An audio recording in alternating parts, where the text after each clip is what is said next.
This is the story of old Befana. Sweep, sweep, sweep. Befana woke each day with the sun and reached for her broom. Sweep, sweep, sweep. She swept her tiny house from corner to corner, and then sweep, sweep, sweep. She swept the doorstep, and sweep, sweep, sweep. She swept her walkway all the way down to the great road that stretched from the west to the silks and spices of the east. After sweeping, she would look west and she would look east. Often she saw travelers moving along in ones and twos on foot, perhaps on a donkey, sometimes on horseback.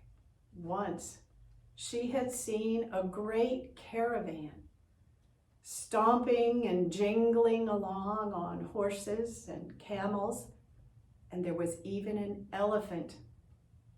She had stood for many minutes to watch it pass. Each day after she swept, she returned to her tiny house, and there she began to chop and mix and bake the sweet candies and cakes that she sold each day in the village. Now, Befana was known in the village. Grumpy old lady. She's always sweeping. And who is she singing to? No one ever visited her at her tiny house. She was alone. It had not always been so. Once there had been a fat-cheeked baby and a kind husband with a crooked smile. But a terrible sickness had taken them long ago, and Befana had been alone for many years. At the end of each day, Befana would make a simple meal of bread and cheese, perhaps a few raisins, and then she would take down a basket, and she would unpack the things in the basket. There was a seed pod that rattled as it rolled. There was a tiny doll wrapped in a blanket. She had made both from her silk wedding gown. She would wrap the tiny doll in the blanket and rock it as she hummed a lullaby. Then she would put the things away in the basket and put the basket away and go to bed. One morning, she woke up with the sun. Sweep, sweep, sweep. She swept her tiny house from corner to corner. Sweep, sweep, sweep. She swept the doorstep, and sweep, sweep, sweep.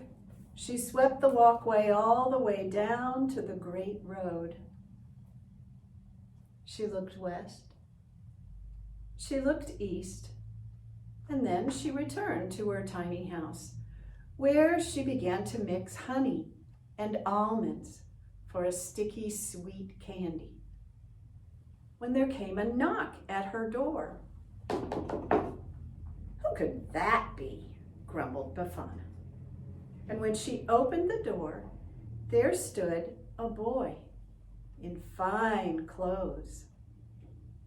He turned back and gestured behind him. My masters, he said, indicating three gentlemen seated high on camels, also in fine clothing. My masters bid me ask you, do you know of such a place as Bethlehem? My masters are seeking a baby king who is to be born there. We are following his star in the east. Bethlehem, grumbled Befana. Nope, never heard of it. And she shut the door in the boy's face. She returned to mixing her sweet candies.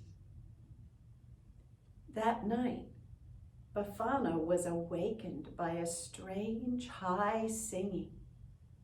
And when she opened her eyes, she found that her tiny room was filled with light, even though she had carefully closed the shutters tightly the night before. She went to the window and looked out. The air seemed full of wings and voices, and in the east, a great star throbbed. "Humph," grumbled Befana, and crawled back into bed. The next day, Befana woke with the sun, and reaching for her broom, sweep, sweep, sweep, she swept her tiny house from corner to corner. Sweep, sweep, sweep, she swept the doorstep, and sweep, sweep, sweep, she swept the walkway all the way down to the great road. She looked west, she looked east, and then she returned to her tiny house to begin stitching flowers in a small pillowcase. She also often sold fine embroidery on silks and linens in the village. As she worked, she heard something. Another knock at the door. "Who are these people?" grumbled Befana. And when she opened the door, there stood an older man in poor clothing. He was holding a long stick with a curved top. "Please, ma'am," he said, "I am a poor shepherd. I am looking for a baby king who has been born in the town of Bethlehem. Do you know where that place could be? See, I have presents to give him." "Bethlehem again," grumbled Befana. But the shepherd had a crooked smile that reminded her of that kind husband from long ago, and so, instead of closing the door on him, she invited him inside. She gave him a hot drink and a sweet cake. "Befana, you should come with me. This baby king, he comes for us all. He comes for the poor. And see my fine present, my soft lamb's wool, would fit so well in your pillowcase. It would make a fine pillow for the baby to rest his head. Come with me." "No, no," said Befana, "I cannot. I am afraid of the dark." "Well, then I must travel alone," said the shepherd. Befana walked with him to the door and gently shut it behind him. She returned to her embroidery, thinking, "A tiny child, only a child, he comes for us all. He comes for the poor. Perhaps I should go, but what could I give him?" And then she thought of the basket. She took it down. She thought, yes, the seed pod that rattles as it rolls, the tiny doll wrapped in the blanket, good presents for a baby king. And I could just put in those sweets and cakes that I've made today. There was plenty of room in the basket for those. And so she nestled them in.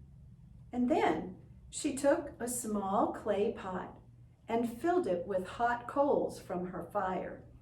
She set it next to the cakes. The coals will keep the cakes warm as I travel, she thought. And then she looked around her tiny house. She thought, I may be gone for some time. She saw her broom there leaning in the corner. She thought, I'll just sweep the house one last time before I go. And sweep, sweep, sweep, she swept her tiny house from corner to corner. Then, picking up the basket in one arm, she walked to the door and opened it. and sweep, sweep, sweep, she swept the doorstep. She stepped outside and closed her door behind her. And then, with the basket in one arm and the broom in the other, sweep, sweep, sweep, she swept the walkway all the way down to the great road. And then Befana stepped out onto the road. She began to walk. Up ahead, the road was empty. The shepherd had long ago disappeared over the next hill. But perhaps I could hurry, thought Befana. Perhaps I could catch up with him. And so she began to walk more quickly. Quicker and quicker she walked until she was running. And then she was running in the air. She is running still. Every year, on the night of January 5th, the eve of the Feast of the Three Kings, Befana runs through the sky. She stops at every house where there is a child. She leaves toys and treats on the chance that this might be the baby king. And then, because his mother might be tired, she sweeps the room. Sweep, sweep, sweep. And that is the story of old Befana.